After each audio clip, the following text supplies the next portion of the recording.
সাগরের জন্য একটা পার্সেল আনিয়েছি। সাগরই খুলবে কি আছে, কি আছে বলো তো।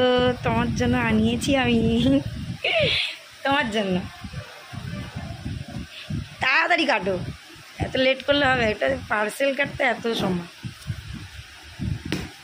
কেমন লাগবে বলবে, কি বার হবে আমি তো জানি কি বার হবে।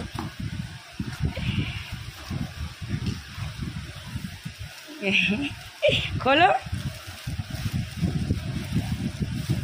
বলো পছন্দ হয়েছে?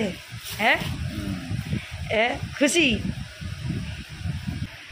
এবার দেখবো এটা কেমন কাজ করে। জামাটা দেখাচ্ছ তো, জামাটা ইস্ত্রি করবো হচ্ছে। এই তো হয়নি, এই তো এদিকটা কুচকে আছে, কত সুন্দর হয়ে গেল, দেখলে? তো দেখো দেখো দেখো, এবার এদিকটা ভালো করে দেখো। হ্যাঁ, এটা অটোমেটিক, ঠিক বলেছে। এটা এদিকটা হয়েই গেল, ভালো তো, খারাপ না জিনিসটা। ও যখন ঠান্ডা হচ্ছে তখন অটোমেটিক, মানে গরম হচ্ছে তখন এই তো, হ্যাঁ খুব সুন্দর হয়েছে। এটা জামাটা এমন অবস্থা ছিল